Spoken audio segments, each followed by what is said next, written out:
Good morning.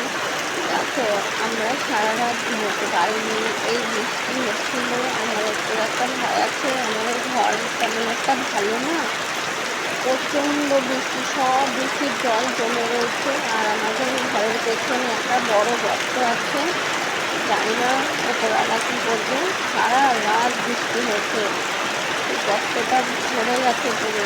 এবার গর্ত থেকে পুরো আমাদের বাড়িতেও জল চলে এসছে, কত জলও জমে গেছে। আর জল যাওয়ার কোথাও রাস্তা নেই, কি করবো ভগবান জানে, উপরওয়ালাই জানে। সারা রাত যদি এভাবে বৃষ্টি হয়, সেই জন্য আমি মনে করলাম যে আপনাদের সকলের কাছে একটু শেয়ার করি। ভোরবেলা থেকে উঠে বসে রয়েছি, ঘরের তো অবস্থা ভালো না, আমাদের কাছাকাছির বেড়া হয়েছে, বেড়াগুলো খুব ভাঙা, সেই জন্য ঘরের জন্য ভয় লাগছে ভীষণ।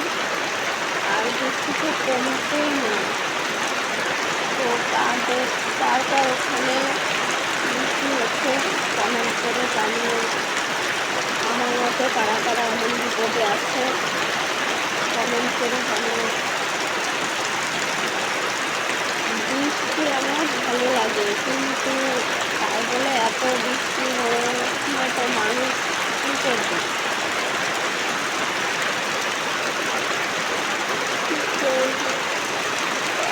বাবা, ভীষণ ঘুম পাচ্ছে আমার এখন, তো ঘুমানোর কোনো উপায় নেই।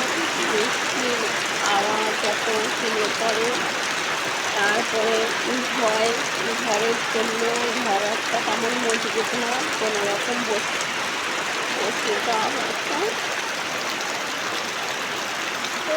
সব ছাতা হয়ে গেছে জলে।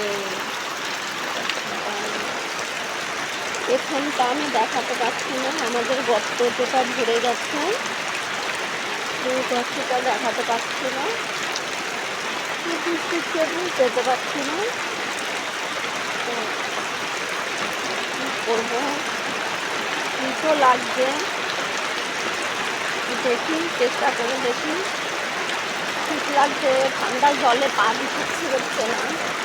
এখানে সব বস্তা দিয়ে রেখেছে,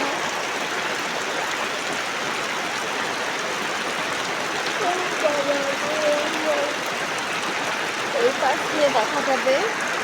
এই যে এইটা আমাদের পেছনটা, ওই পেছনে একটা গর্ত আছে, পুরো ভরে গেছে, জলগুলো সব জমে গেছে। এই যে পুরো জল, বৃষ্টি হয়ে যাচ্ছে।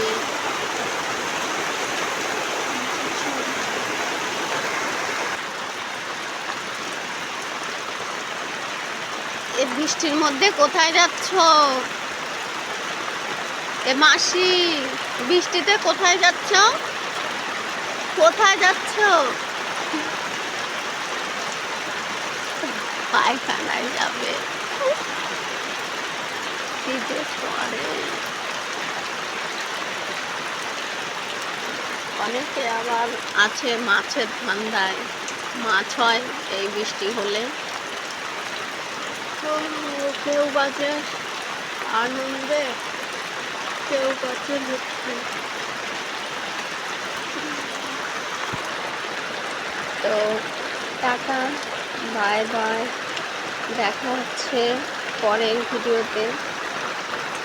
ভালো থেকো, সুস্থ থেকো, সতর্ক থেকো, নিজেদের খেয়াল রেখো।